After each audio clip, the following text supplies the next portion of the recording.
Welcome to Educators in VR's XR News. This week, we're taking you on a short trip inside CES 2026, the world's biggest tech showcase, where the story wasn't just about virtual reality headsets, but how immersive tech is quietly integrating into our everyday world. Yeah, that's right. In the last 5 years, with headset wars, man, 6, 7 years, seriously, it's been one new innovation after another, and which one is headset do we have? Which one is going out of fashion? Whatever it is, 2026 feels like the calm after the storm, and I think we're okay with that. The goggles aren't gone yet. But they still bring the magic we love. But the glasses are definitely here to stay. Mm-hmm. Yes. And our reporter who's here with us today, our reporter on the ground, Evgenia Simmons of Vertex Forum 3D, was at CES and introduced us to some of the amazing innovations. We're not just talking about glasses. We're talking about AI-infused eyewear, spatial computing built into everything, and even robots that can fold your laundry or kickbox. They better stick to fighting punching bags for now. CES, From the look of it. CES this year was wild. So stay tuned for some very interesting highlights. We will also be talking today about a mighty big elephant in the room. Many of you may have been stunned by the announcement yesterday by Meta in the New York Times. It felt like they were abandoning VR. We felt it too, but hang in there. We're going to be discussing it at the end of the show for sure. But for now, let's focus on the positive side of the news from across the metaverse. XR News airs every week here in Engage XR. You can join our hosts every Wednesday for XR News, the XR News Med Health Edition with Rachel G, and XR News' own Innovation Spotlight with Maxwell McGee, Chris Madsen, and Dr. Tom Furness. Last year, we had some amazing shows and special guests. So check out our Educators in VR YouTube channel for a playlist of our XR News shows. What fun we had. We've been documenting the metaverse since 2018. That's 8 years. So there's a ton of content. I feel old. Yeah, last year was amazingly fun, and you all were a part of all of that excitement, and it was just incredible. Now, the XR News is produced by Educators in VR and run by volunteers. So thank you so much to all of our partners and supporters that keep us going, including the Reinhardt Foundation, Girls STEAM Institute, iLearn, Virtual World Society, Vertex Forum 3D, Cadets Metaverse, Engage XR, and Bridgemakers. If your company would like to sponsor the XR News, please contact us at educatorsinvr.com.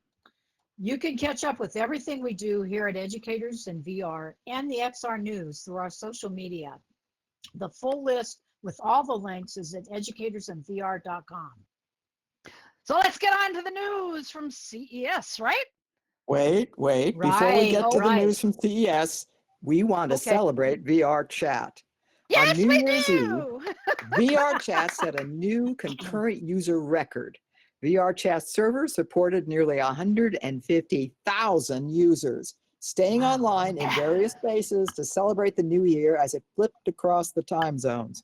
Surprisingly, Japan saw one of the highest peaks, as well as across the US and Europe.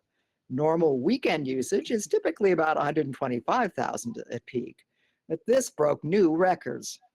Congratulations, VR Chat. Wow, that's amazing. All right, now can I? Yeah. Yes, now you can. Now I can, okay. I'm so excited.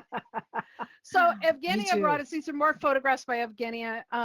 CES is the largest consumer electronics show in the world. Hosted in Las Vegas, it was attended by more than 150,000 people. Oh, almost the same as, there you go, it's almost the same as VR Chat.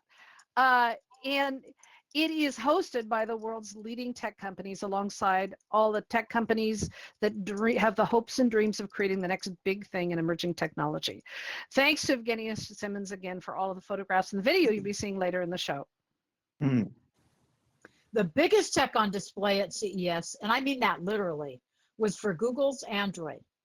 Its XR filled the entire Las Vegas sphere, turning the whole building into a portal, showing an avatar painting in midair, flying through space, and getting in-game help from an AI assistant. It was a VR world in an RL space that demonstrated exactly what all the new smart glasses are hoping to deliver with augmented reality. Oh, and don't forget, it was an RL experience. No different than all the other immersive ones projected on screens inside the sphere every day. Experiences that can only be designed and created from inside a VR headset. An exciting and powerful embrace of VR for entertainment. Now, let's dive into some of the hardware on display at CES and in the news. Now, you've been hearing about it, and Samsung's Galaxy XR headset was a CES innovation honoree for its Android XR innovation. It's dependent on hand tracking over controllers, and this lightweight headset is designed to be kind of like a bridge. It's part AR, part VR goggles. It's considered by many to be part of the next generation of VR headsets. Comes with features sure to impress video watchers too. It has auto specialization, the ability to turn any flat video or photograph into a spatial one. At close to $2,000 though, is it worth the few bells and whistles over the Quest 3 or upcoming Quest 4? Reviewers are saying that if you are looking for a Microsoft HoloLens replacement, this is the closest you can get. But the Quest and Pico headsets are still the best choice for most consumer users. Valve's Steam Frame continues to promise a redefinition of immersive gaming with its wireless freedom, full Steam library, and modular design. The ability to play 2D and 3D games and apps makes this headset appealing, along with its 6 GHz wireless dongle, promising low latency and high bandwidth. It doesn't convert 2D into 3D like the Galaxy XR, but access to the vast catalog in Steam makes up for it. Valve also introduced the Steam Machine, a compact gaming console designed to compete with PlayStation 5 and Xbox for an improved PC VR experience. Are you going to buy one? We'd love to hear about your experience. I like my pass-through cameras in color, though, not black and white. So I'd reluctantly give it a pass. That honestly, that's one thing that keeps me from doing it is the same reason. Yeah, good point. Now, I have to be careful pronouncing this. Careful. Yes, you do. Yes. You almost, Shift all. It's Megane or Megane, I'm not sure, Megan or Megane X. It was also touted at CES. Now, this ultra lightweight and compact VR headset is compatible with Steam VR, and it's equipped with a 5.2K 10-bit HDR micro OLED display and pancake lenses by Panasonic. I didn't know Panasonic was making those. And it supports 6 DOF. So, there's still news out there. And then there's that other one. Other lightweight prototypes, like the 4K micro OLED Play for Dreams 100 gigabyte DisplayPort headset, drew buzz for designs in its weight class, weighing less than most phones. This crowdsourced headset continues to draw in fans, and we're keeping our eye on it. Now, hopefully we're going to be able to explain this right. Gore-Tex revealed its latest mixed reality headset and they're from China. It's another attempt to blend VR with AR glasses. Now, this isn't a headset you can buy. What they do, it's a little-known company, but they produce many of the blueprint prototypes and different parts and things for the XR headsets for other companies. So their prototypes are usually ahead of the curve of everyone else. And this ultra lightweight mixed reality reference design blueprint delivers retinal level clarity at 38 ppd with 100-degree field of view, with video see-through and 6 DOF PC VR that really, really could be the next generation XR headset. So this is a prototype blueprint that other companies can take and move on, build upon. And I guess they've been inventing and innovating for a very long time. So people pay attention when they release something. Okay, we'll keep an eye on that. Smart glasses dominated CES. This latest generation finally makes XR look like something you'd actually wear outside. CES award lists this year are full of lightweight AR and XR devices that look like normal glasses, but add context, navigation, and notifications in your field of view.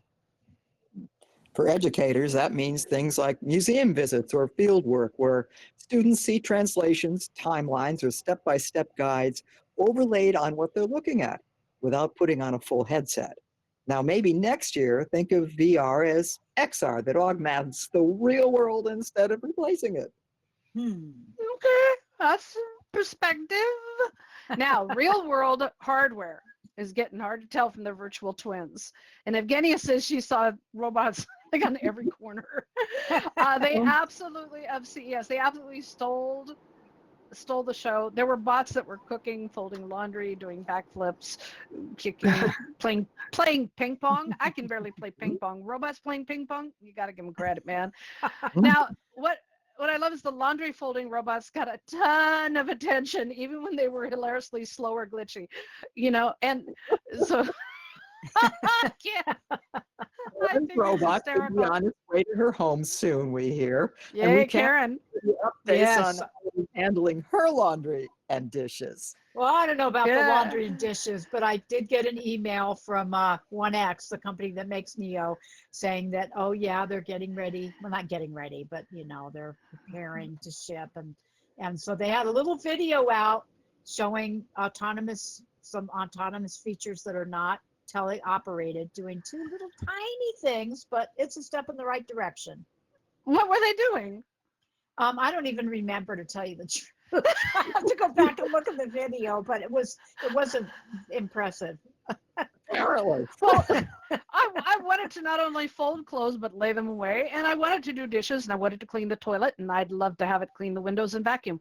So if they can play ping pong, how come they can't do these things? Exactly. Yeah.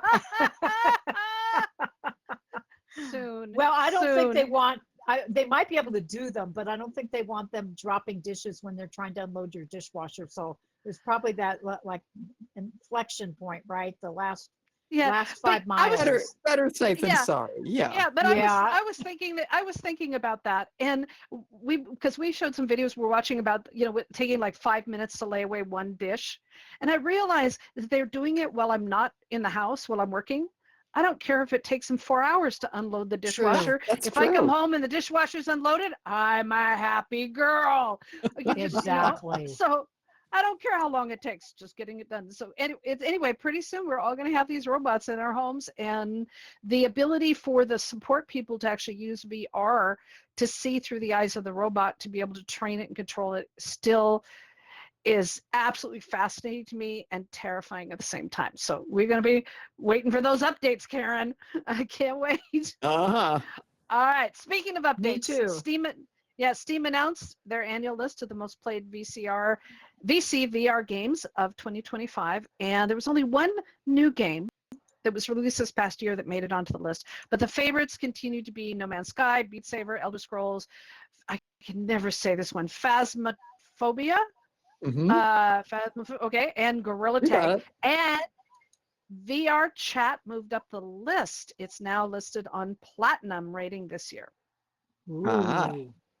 Well, in other virtual hardware news, there's a lot of it. Sadly, it's Brad Lynch posted that he's excited about Valve adding eye tracking based perspective correction directly into Steam VR itself that allows dynamic correction for some distortions caused by optics.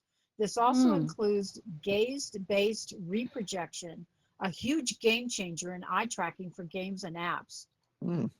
Nearly every XR innovation announced and showcased at CES now relies on embedded AI for gaze-based interaction, adaptive tutoring, and real-time spatial translation. Wow. Neuroid Motion Space, a CES 2026 Innovation Award honoree, is an AI native motion intelligence platform purpose-built for XR and spatial computing. It transforms text, voice, and video prompts into precise 3D motion data in real time, enabling natural immersive interaction across AR, VR, and mixed reality environments. ideal for creating dynamic AR/VR learning spaces like custom simulations or adaptive lessons. Oh yeah. Wow. Here they That's come. game changing. Seriously game Yes. changing. Sure is. Sport Track, an AI-powered XR board game, blends physical activity with adaptive digital overlays. No headset isolation required. It builds collaborative learning environments where AI avatars adjust tone and difficulty for each group, turning history quests and science missions into intellectual interactive play. Oh, going to be checking that Wow. out. Ooh, No yeah. kidding. As we've discussed so many times, AI is taking over our lives in VR as well as in the real world. Gemini is now integrated into Android XR, providing real-time contextual help like in that Sphere demo, where it guided a player mid-game. That same capability could support students in labs, projects, and simulations. Ooh. Mm-hmm. And Anthropic's new tool, Cowork, announced just yesterday. It blew apart the AI sphere, I think. What is it, hemisphere? Expands Mhm. Claude beyond chat. It can autonomously read, edit, and create files inside your computer, turning messy inputs into structured results, managing tasks step by step, and running parallel processes, effectively automating your workflow. You got to check it out. It's really cool. I can't wait. That's something I want. A little scary, Mhm. but Yeah, that yeah. I want Yeah, for sure. me too. Now this one, Mm. OpenAI introduced ChatGPT Health, built with insights from over 260 Yes. physicians in 60 countries. It connects, and I say this in. I wish I need emoji that has quote marks around it. Quote marks. It connects securely with Apple Health, MyFitnessPal, and other wellness apps to deliver personalized health insights, explain test results, and prep for appointments. Though concerns about data privacy persist, AI-driven healthcare assistance is here. Yeah, I'm really excited about that. I've already fed it a lot of my health data. So are you guys ready for AI to take over your life? It is doing it whether you want it to or not. This So is we're true. That's true. very curious about your thoughts on this. Are you ready? I'm not sure. Yeah. While the headlines were about AI and robots, there was a quieter but important story in desktop 3D maker tools. Coverage at CES 2026 highlighted a cluster of consumer-friendly printers, lasers, and scanners from companies like Creality, Snapmaker, Atomform, and Xtool, all emphasizing AI-assisted workflows and easier setup. Now, Tom's Hardware, whom I love him, gave Creality's Spark Xi7 launched at CES and gave it high points, and it gave it its Best 3D Printer Award, pointing to multicolor printing, automation, and aimed at reducing friction for new users. It uses AI-based software to automatically optimize models and prepare files, making home fabrication and classroom prototyping more approachable. Now, 3D printing, many people have designed things in VR or in Blender and whatnot, and then they pass them through to their 3D printer, and that's pretty darn cool. So and for schools, that's even better. I really want one, and so it brings tangible making into XR infused tools. So I'm really excited about it. Yeah, that's awesome. And that Evgenia Simmons' powerful Vertex Form 3D open source modular Unity-based app builder that Lance has been working with continues to make waves. Tomorrow, January 15th, is a special event on Zoom featuring one of their apps, World Expo, and highlighting how to build open source VR frameworks. The event is free and all are welcome. You'll find more information on our Educators in VR Discord and social media channels. It's going to be so much fun. So much fun. Yeah. It will be. MIT hosts one of the world's largest and innovative tech hackathons. Their popular reality hack is January 22nd to the 26th. It is still open for participants and attendees. Amazing innovations and apps often come out of this event annually. Okay, let's talk comes the for a bad moment news. about the surprising purchase, very surprising purchase of Ready Player Me avatar system by Netflix. I know that Evgenia, within seconds of the news coming out, Evgenia pinged me. She had just integrated Ready Player Me into Vertex Form 3D, and she was like, "Are you kidding me?" It was so, yeah, and I heard from others a lot of moaning and heartbreak. So it was bought by Netflix. And so you can still preserve your avatar. But let's talk first about Netflix. Netflix is expanding their gaming system. And as selfish as they are, no, I shouldn't say that. Anyway, their intention right now, I take that back, roll that back. Okay. They really, as they're expanding their gaming system, they want the persistent cross-platform Ready Player Me avatars to exist only within their gaming ecosystem, not outside. Maybe. You know, if enough people complain enough, they might change their mind, but they really want this for subscribers only. Yeah. So you have until January 31st, about 2 weeks, to preserve your Ready Player Me avatar, but it takes a little bit of work. Check with Lance and Stands with Trees for specifics, and we will be publishing and sharing a step-by-step guide created by Lance before the end of today to help you. In brief, here are the steps. Okay, here we go. If you can log into Ready Player Me, do so and choose to export your avatar as a GLB file. If you can't log in, request a new password or try the link on the screen for vrchat.readyplayerme.me/avatar/choose and recreate your avatar or create a new one. Then download it from the list in your browser. You will then need to go into Unity or Blender and adjust the materials before uploading it to VR Chat or wherever you wish to use your custom avatar. Thanks again to Lance, our amazing stage manager, Techmeister, and the director of logistics for educators in VR for figuring this out. No kidding. he was helping Stands with Trees and I last night, and I was so punchy, but he made it through. And it was beautiful.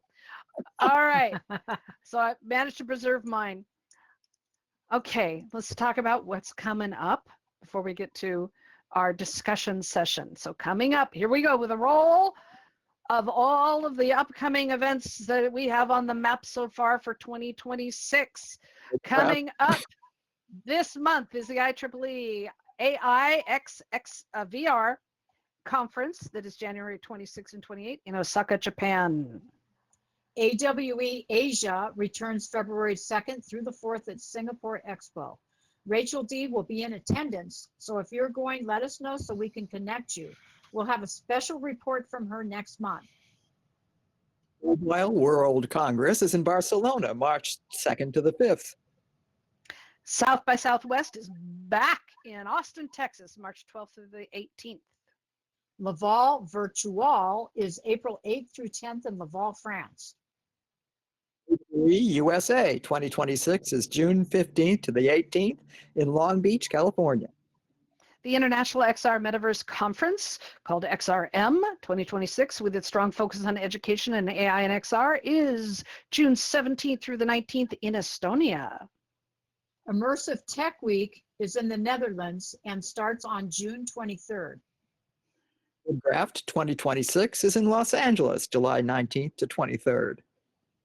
Gamescom is in Germany, August 26th through the 30th. If you would like to have a favorite conference or XR event featured here, let us know. Also, check out some of our favorite partner events, including Tessa's Nightclub and karaoke events in VR Chat, and Von D's karaoke events in Engage XR, and Bridgemakers events in VR Chat. And don't forget the amazing events in Engage XR from Africa VR Campus. Educators in VR is back with Yay. more educational VR events, training sessions, and our new paid workshops reboot that you won't want to miss. Check out our social media and website for more information. Now, on to another discussion entirely. CES 2026 didn't deliver a single killer headset, but it made one thing clear. Immersive tech is here to stay. evolving into everyday tools from glasses and phones to printers and household robots. For educators and creators, that shift means broader access to XR experiences, where students can participate from any device and where spatial learning extends beyond the classroom into homes and communities. While that may signal steady growth for XR overall, it also reflects a challenging time for traditional VR. Now, we're running the video taken, we're so grateful, from Evgenia Simmons from all across CES. We're running it in the background as we talk because this is where all of this is going, right? Uh-huh. XR seems to have reached a stable phase. Fewer flashy headsets, more interconnected ecosystems. The focus now rests on XR-enabled glasses, AI-enhanced 3D printing, and smart devices that orbit around spatial computing. For teachers, developers, and consumers, this stability invites a new priority: designing sustainable, cross-platform learning and creative experiences rather than chasing hardware specs. Stability in this sense means permanence. XR is quietly embedding itself into our daily lives, work, and education.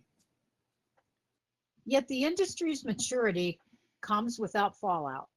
Cloudhead Games, creators of Pistol Whip, recently laid off 70% of its staff, joining other notable XR studios like those behind Lone Echo, Firewall Ultra, and Onward in restructuring or closure. Supernatural was likewise placed in maintenance mode, reflecting broader cuts at Meta's Reality Labs. The underlying issue is a mix of ecosystem stabilization and the disruptive influence of AI, which now allows faster, cheaper app development but increases competition across the board.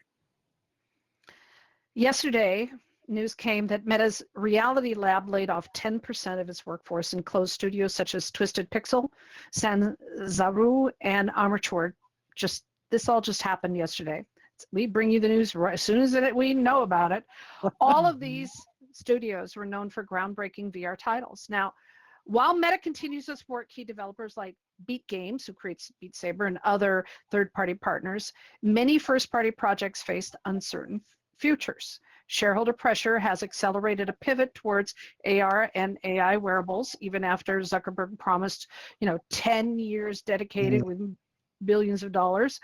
The shareholders weren't too happy with it, especially after Reality Labs posted over $70 billion US dollars in losses since 2020. So they're forcing him to shift attention. Horizon Worlds is being retooled for mobile and web, which signals another shift towards accessibility and cross-platform social experiences. Yeah. Add to that a volatile market. Headset sales dropped 14%, ouch, in early 2025 amid global tariffs and inflation, though a late season rebound that saw families and older adults adopting VR in record numbers. Even Apple, whose Vision Pro sold only 45,000 units in late 2025, has reduced its marketing spend and is also refocusing on smart glasses, an indication that affordability and everyday wearability may define the next era of spatial computing.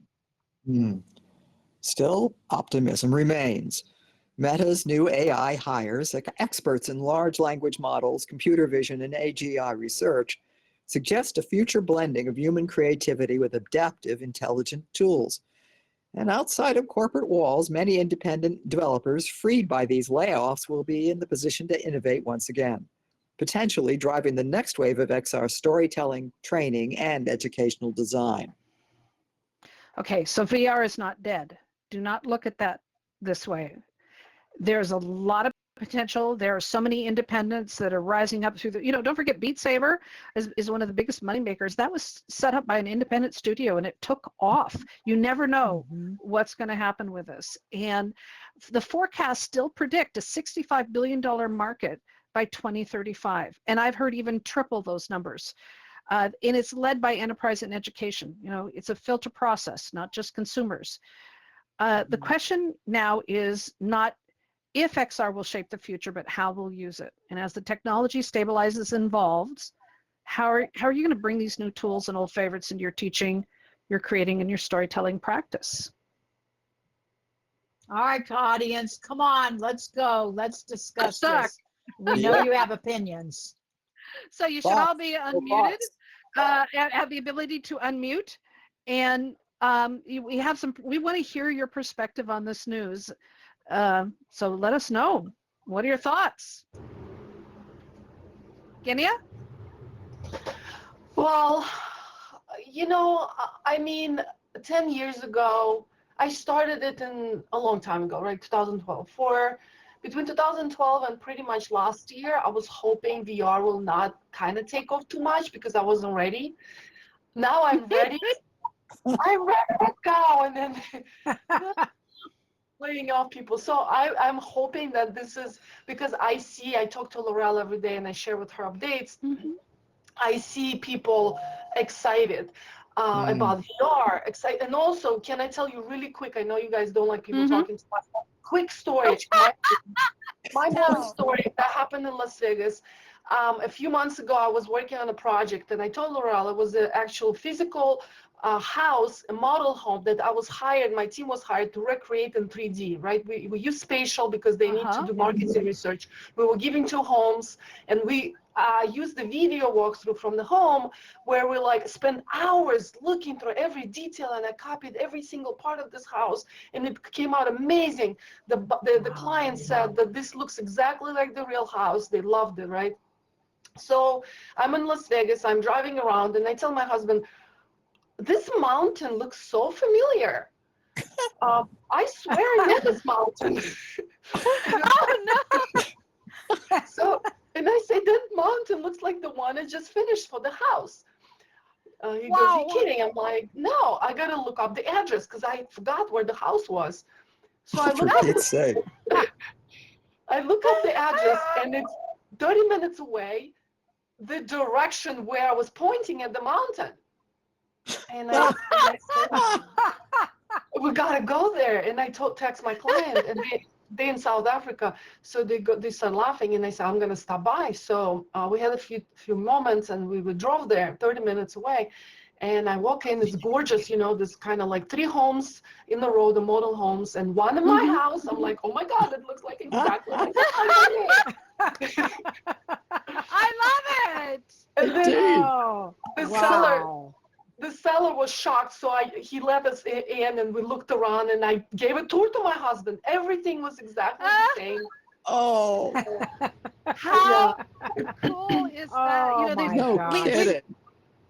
We make jokes about digital twins, and which usually you're in a place and then you create it in VR, and there's an expectation there. Or even meeting people, you get used to your avatars and you meet in person and you're trying to equate the avatar with the real person, and you get over it really quick. But to actually create something in VR without seeing the real thing and then seeing it, that's cool. Wow. That is very cool. That's awesome.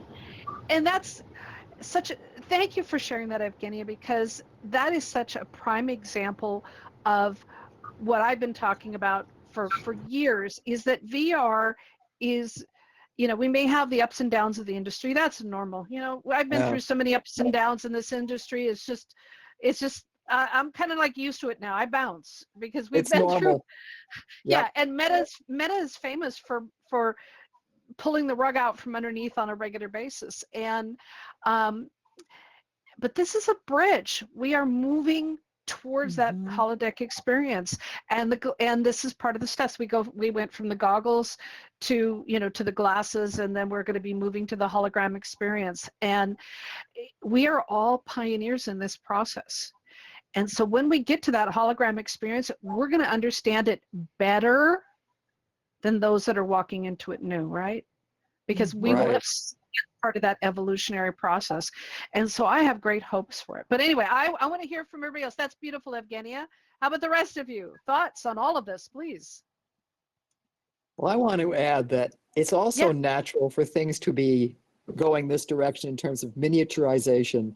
Remember, computers themselves used to be mainframes, then they became desktops, and they become laptops, and then all of a sudden you had something like a phone in your hand that had as much computing power in it as what landed us on the moon. This is normal. It's just amazing. And I don't know if any of you are old enough to remember when robots first arrived in the office. Because I'm watching the video in behind. We had robotic mail service that would go through corporate offices, and it was on a track, and it would, or it had a program path. I'm talking about like 30, 40 years ago. 40 years ago? Not that 5 years ago. Anyway, but it would deliver the mail, and it would stop at each mail point, and people would get up and get the mail that was, out of the box, and then it would move on to the next one and next one.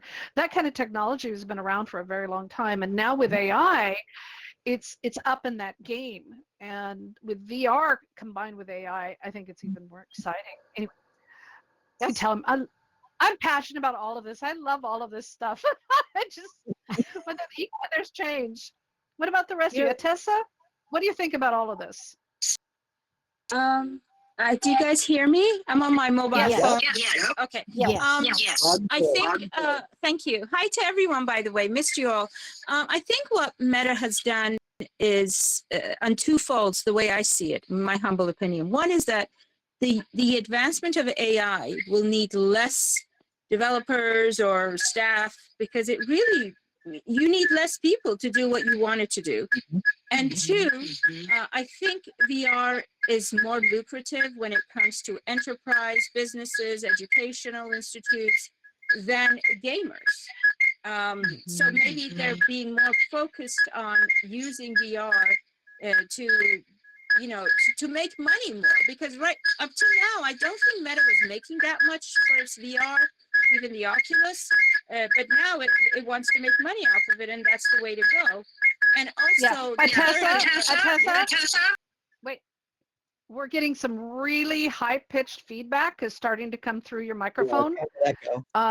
You're making some really important points, but we're getting some high-pitched feed on this, and I think you're on a tablet right now or something, or a phone, or in a headset. But really good points. Yeah, it's phone. Yeah, it's really good points. Go ahead. I just said sorry. No, not a problem. It just kept increasing in high pitched sound. It's the let me get back. Sorry.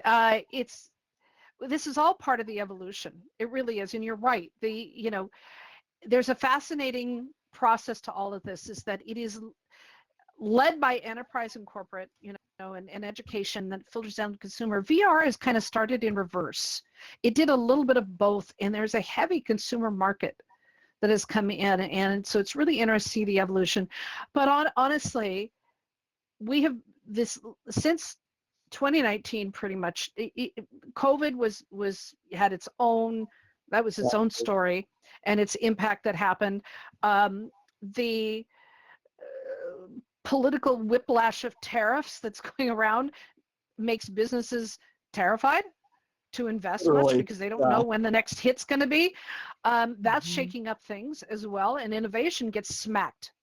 There's all this talk that tariffs have historically never done what people say they do. There's a great promise, but they don't. They actually make the rich richer, and they make the poor poorer, and they stifle innovation. AI is then thrown into this, which actually is encouraging innovation.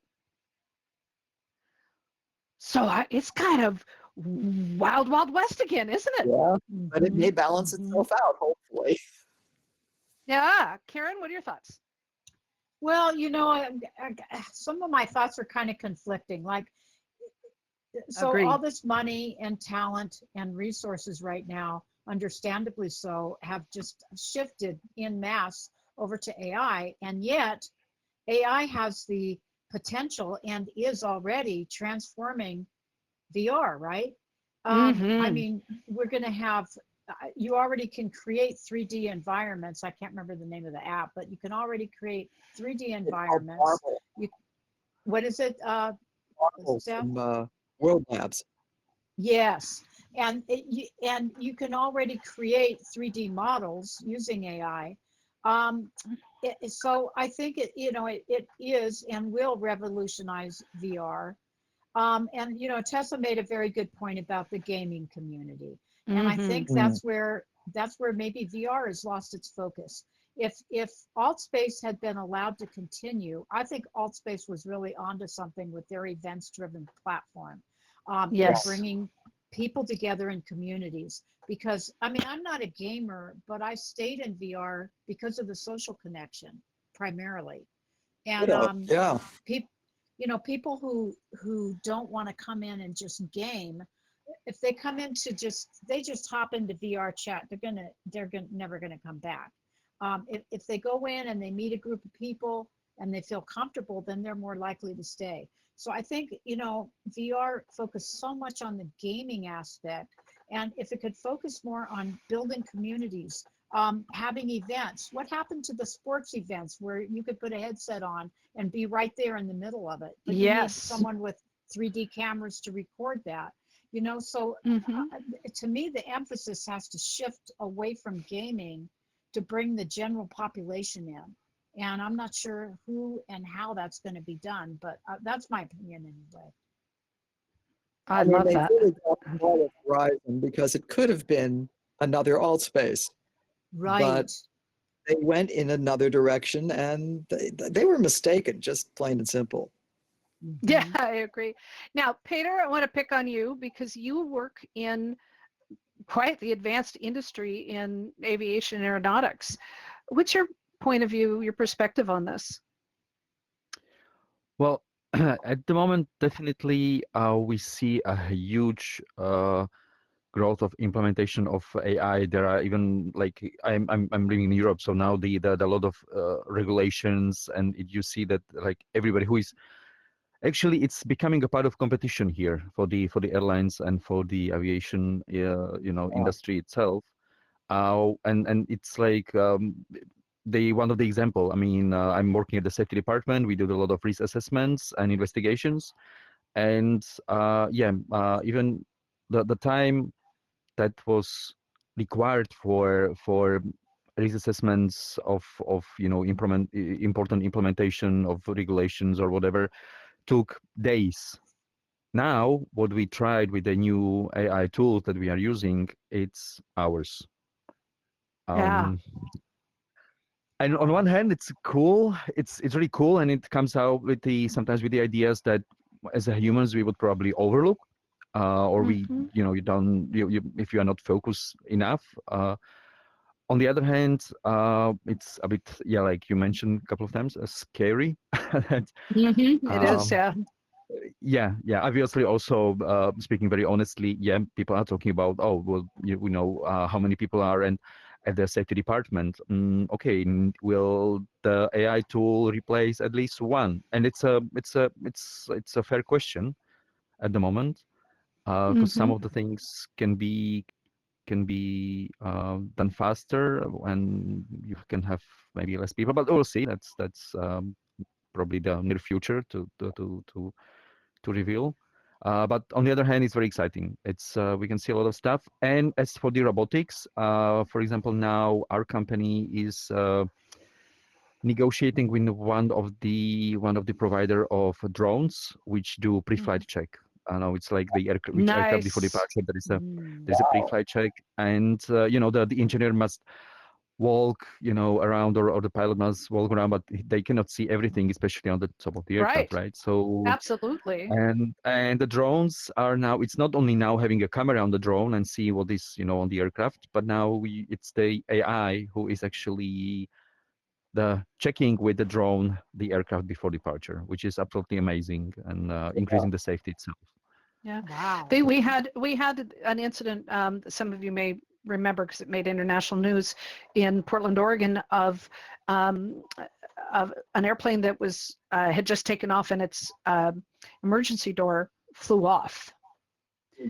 And there was blame flying in every direction. And while the door latching could be checked, the door could not be checked on the outside, and the problem ended up being on the outside. Having a drone pre-flight might have spotted those issues beforehand. So, I mean, that's a safety feature that I think is absolutely brilliant, because if you see these planes, they're huge. You just can't do a full walk around on these planes physically to be able to see all these issues. So I love that. I love that. It's not even the physical demand of doing that. Yeah. It's that it could be a single rivet somewhere, couldn't it? Mm-hmm. And an AI that's monitoring the footage, sure, you still want a human being to eyeball it, but an AI might catch something that a human being just couldn't. Yeah, and I think it's also more important because being my husband's also in the same industry, there are all kinds of checks and balances for monitoring all the maintenance and things. And while that's been computerized and algorithmed and whatnot, there are a lot of things that are missed. That are just missed in regular maintenance, that has to be done by maintenance companies and the airline industry and whatnot. And an AI can help dig through those things and make sure that things, I hope, that are not missed. So and think of this for the auto, cars and everything else. AI is coming everywhere in our lives. There's no doubt there. And I love to celebrate the things that are on the positive side as much as I can. It's here as well. Anyone else? Thank you, Peter. Anyone else? Any last thoughts while we get ready to wrap the show up? Because we could talk about this. And I guess go ahead, Evgenia. Oh, I just want to, again, thank you so much for sharing the event tomorrow. Please come over, because we really did a lot of work and we put in hundreds and hundreds of work between 5 developers and engineers and me and Laurel's team, and testing and putting it away for free, because we do want to make sure the industry keeps moving forward. And Lance was able to build an app in a couple of days. I went yesterday, found some bugs, and we're working tonight and tomorrow morning to fix them and help you guys build virtual reality applications cross-platform. Which we love. Thank you so much for that. We really, really do. And so check that out. It's going to start. We're starting on Zoom, right? And all the information is on LinkedIn. And then we're going to mostly stand on Zoom because we're going to share a couple of example apps, but mostly to go over how it looks in Unity, how to set it up. But it's going to be kind of high-level overview. Okay, wonderful. Right? Yeah, and when we talk about groundbreaking next generation, Vertex Form 3D is taking Unity and modularizing it in a way to make it plug and play. And it's democratizing world building. And I know with AI, we're moving in that direction, and AI is, Evgenia is working on integrating that as well. And that's a complicated thing because you have AI NPCs, you have AI building, you have all kinds of things that are associated with it. But I love this platform so much because we're going to be working over this next year as we get, it's so close to being out there ready for everyone to use, to actually bring it into schools. We hope so that students will be able to develop their own apps as part of their homework. Imagine that. I mean, just imagine that. VR apps right out as homework, and teachers developing educational projects and all kinds of things in short time because of this plug and play framework. It's just, I'm really, really excited about it. So too soon. Yeah. Yeah. All right, y'all. Again, I want you all to have a positive attitude about these. It's really easy to go, these studios are closing, the layoffs are happening, blah, da, da, da, da, no fancy headsets, et cetera, et cetera. But I really, when Steph said the words that to me when we were developing the script, was like, this is a time of stabilization, was like, okay, instead of chasing, we can take a breath. And from that breath come some really exciting things. So please help us spread a positive energy about all of this. And thank you all for your input and for being here. You teach us every time we open up the mic, we learn something, don't we, ladies? This is just wonderful. It's an opportunity for us to up our game and for everybody else too. Yeah. All right, take it out, Steph. Now, XR News is produced by educators in VR and our XR News volunteer team weekly here at Engage XR. We've been bringing you the news from across the metaverse since 2018, and we're still rolling. We meet weekly for news and Engage XR on our 2 special edition segments for MedHealth and Innovation Spotlight. Now, next week, will be another perspective on CES and maybe some surprises as well from our XR News Innovation Spotlight team. I cannot wait. It's every time they step on the stage, we got something new. Thank you, XR News crew. We love our team and invite you to join the crazy. Consider volunteering, becoming a member of Educators in VR, and help support this and all our other free programming. Come join us and be part of the show. Each of our shows is filmed for YouTube and available to watch over and over again and share with your friends. We'll soon add live streaming to our Educators in VR YouTube channel, Twitch, Discord, and more. To keep up with the news and help us share news from around the metaverse in the meantime, join the Educators in VR Discord and social media channels to find links to the news we highlight in the show and much more about the metaverse and immersive education.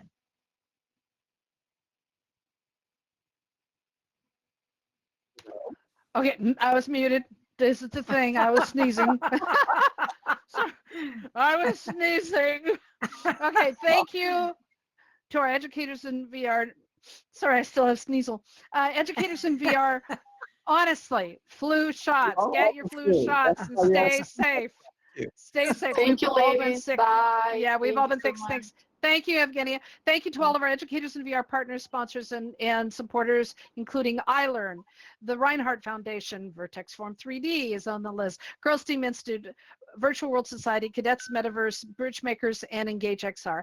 Don't forget that these are most of these are amazing nonprofits, and if you are looking at your nonprofit donations over the next year and you want to give early, my parents always gave in January instead of waiting till the end of the year.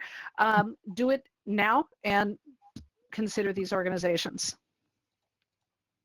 Not also forget to give credit where credit is due. We couldn't do this show without the hard work of those who gather the news from across the metaverse industry for a living, and especially thanks to Evgenia Simmons of Vertex Forum 3D for all her photos and videos. Yes. Thank you to all of you out there toiling in the metaverse. Remember, you are the reason we do the XR News Show. Until next time, stand up, stand tough, and most of all, in these amazing, uncertain times, please, please be safe wherever you are in the world.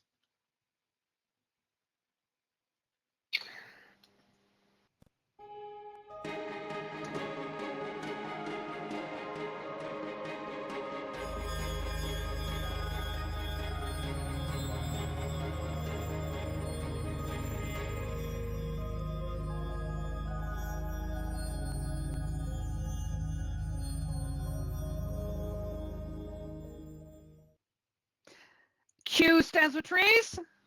Yay! We did a thing! Yay! Yay!